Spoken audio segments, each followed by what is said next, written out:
السلام علیکم خواتین حضرات۔ آج مرزا غالب کی جس غزل پر اس محفل میں بات ہوگی اس کا پہلا شعر ہے: شب کے برق سوز دل سے زہرائے ابر آپ تھا، شعلہ جوالا ہر ایک حلقۂ گرداب تھا۔ زہرا کا مطلب ہوتا ہے پتا،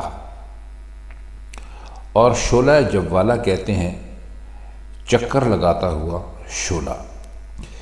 اصل میں یہ اس زمانے کی آتش بازی سے ایک مثال غالب نے لے کر دی ہے کہ ایک چرخی ہوتی تھی پہلے زمانے میں، اور جس میں چاروں طرف سے آگ لگا کر اس کو ہوا میں گھمایا جاتا تھا، تو اس سے جو شعلہ پیدا ہوتا تھا وہ گھومنے والا شعلہ ہوتا تھا، تو اس کو شعلہ جوالا کہتے تھے۔ وہ کہہ یہ رہے ہیں کہ رات غم ہجر میں، یعنی جدائی کے ہجر میں، میرے دل کی جلن سے جو بجلیاں نکل رہی تھیں انہوں نے بادل کا پتا پانی پانی کر دیا۔ آپ نے یہ مثال تو سنی ہوگی نا، پتا پانی ہونا۔ اس کا مطلب یہ ہوتا ہے کہ بہت زیادہ کسی بات سے خوف زدہ ہونا یا کسی بات سے بہت زیادہ متاثر ہو جانا۔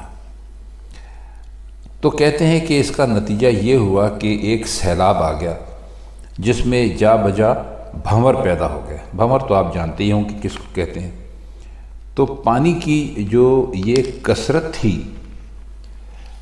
اس نے میرے جو اندر کا جو میرے جو درد تھے چھپے ہوئے ان پر تو کوئی اثر نہیں ڈال سکی، بلکہ میرے سوز نے پانی پر اتنا اثر ڈالا کہ بھنور کا ہر حلقہ شعلہ جوالا بن گیا۔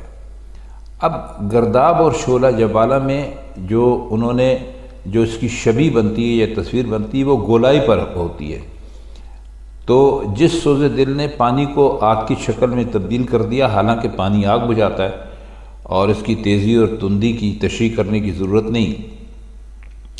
یہ انداز بیان شاعری میں بھی، جو کہ بہت حد تک مبالغے پر مشتمل ہوتی ہے، مبالغہ آمیز ہی قرار دیا جاتا ہے، اور یہ بھی ہے، لیکن حقیقت میں یہ شاعر کے گہرے تاثرات کا ایسا اظہار ہوتا ہے جس کے بغیر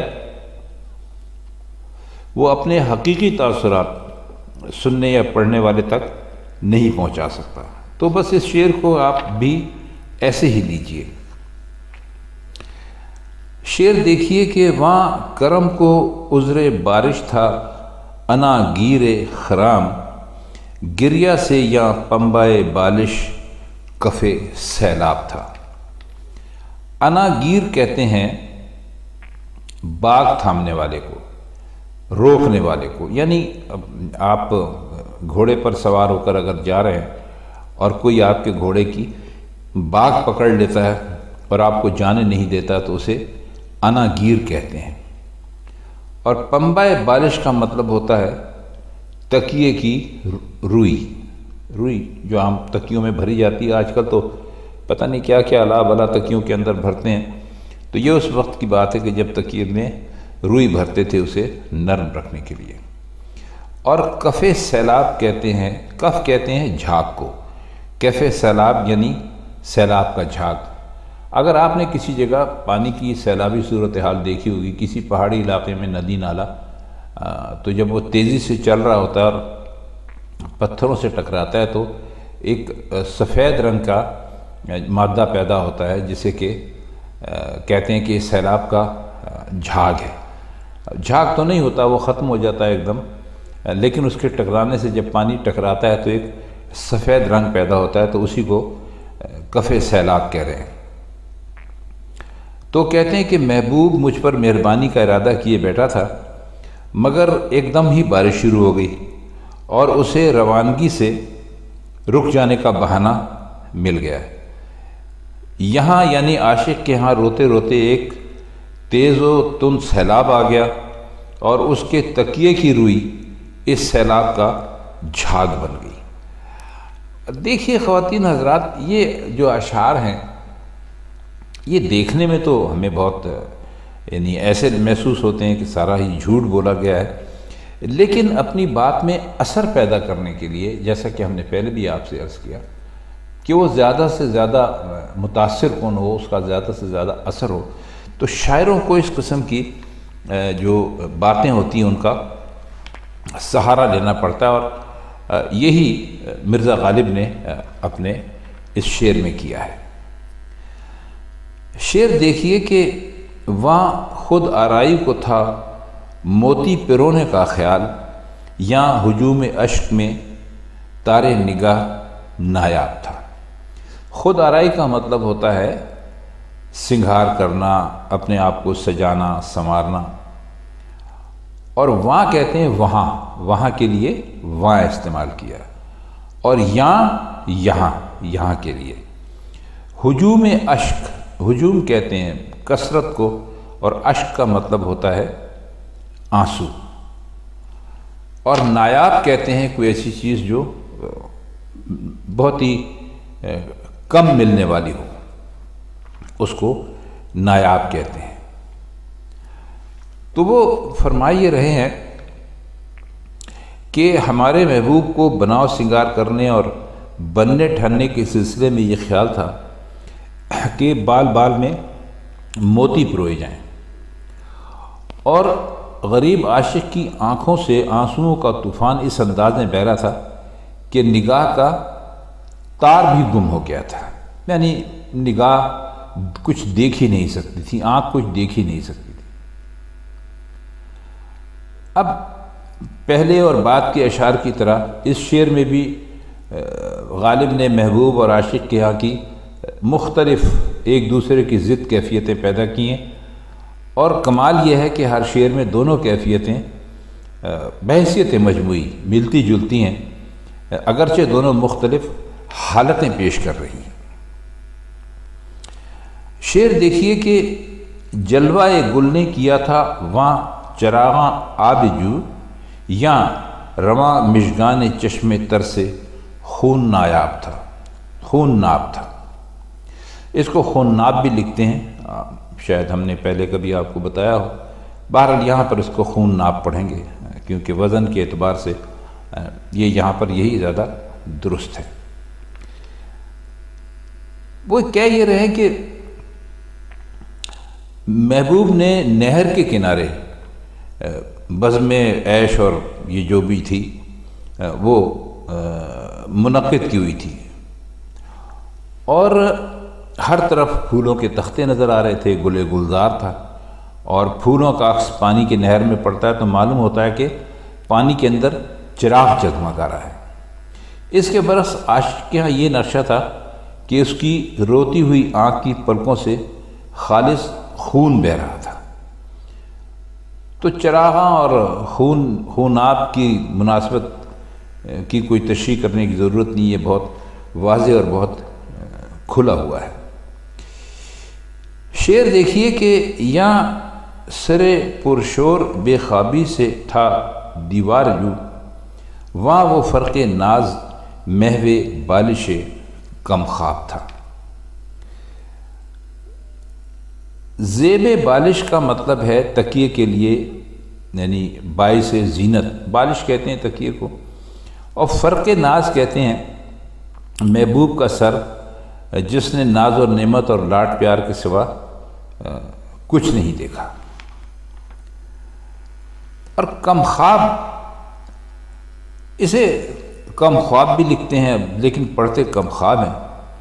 تو یہ ایک قیمتی کپڑا ہوتا ہے جو سونے کے تار شامل کر کے بنا جاتا ہے، یعنی اس کا بہت ہی مہنگے کپڑوں میں شمار ہوتا ہے کم خواب کا۔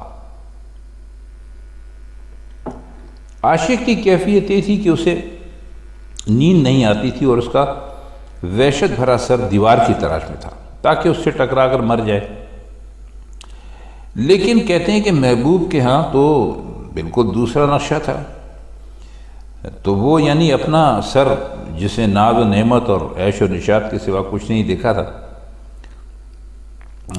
کم خواب کے تکیے پر رکھے مزے سے سو رہا تھا۔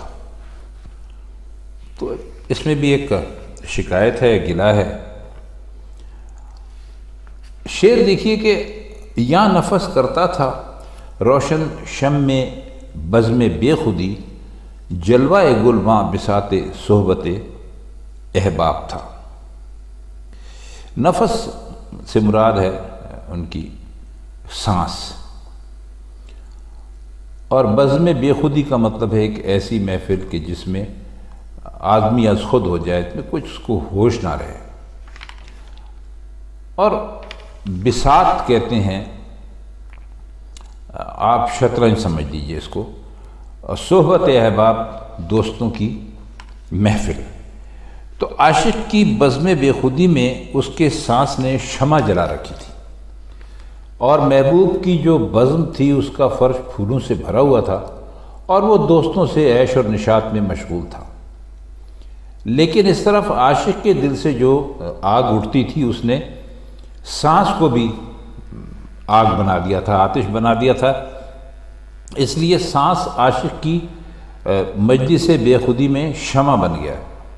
محبوب کی بزم میں پھولوں کی کثرت کا نتیجہ یہ ہوا کہ اس کا فرش جلوہ گل کا نقشہ پیش کرنے لگا، جبکہ محبوب کی جو حالت تھی وہ ہم آپ کو ابھی بتلا چکے ہیں۔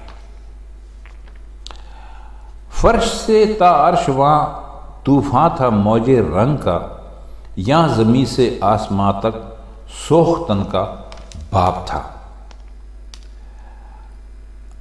اب اس میں آپ کوئی خاص ایسا مشکل شعر لفظ ہے تو نہیں جس کے ہم معنی کر سکیں، تو کہہ یہ رہے کہ جو سوختن مطلب جل جانے والا، کہ محبوب کے ہاں تو فرش سے عرش تک رنگ کی لہروں کا طوفان تھا، یعنی عیش اور نشاط تھی، اور رنگینی تھی، شادمانی تھی، خوشی تھی، گانا بجانا تھا، موسیقی تھی، نغمے تھے، بہرحال۔ اور اس کے برعکس عاشق بیچارے کے ہاں زمین سے آسمان تک ہر چیز جل جانے اور جلا دینے کے قابل تھی، یعنی محرومی اور تنہائی اور غمگینی کے سوا کچھ نہیں تھا۔ اس کا آخری شعر دیکھتے ہیں۔ ناگہاں اس رنگ سے خونابہ ٹپکانے لگا، دل کے ذوق کاوش ناخن سے لذت یاب تھا۔ خون نابہ ہم نے آپ کو ابھی پہلے بتایا ہے کیا کہتے ہیں، خالص خون۔ تو یہاں ان کی مراد ہے کہ خون کے آنسو۔ تو کہتے ہیں کہ میرا دل یعنی ناخن غم کی کاوش سے، کوشش سے لذت پائے ہوئے تھا۔ تو یہ جب حالت دیکھی تو یکایک جوش میں آیا اور آنکھوں سے خون ٹپکانے لگا۔ تو خواتین حضرات، یہ تھی مرزا غالب کی آج کی غزل، کچھ مشکل الفاظ کی معنی اور غزل کی شرح جو ہم نے آپ کی خدمت میں پیش کی۔ تو آج کے لیے بس اتنا ہی، آپ سے پھر ملاقات ہوتی ہے غالب کی کسی اور غزل کے ساتھ کسی اور محفل میں۔ تب تک کے لیے ہم آپ سے اجازت چاہتے ہیں۔ خدا حافظ۔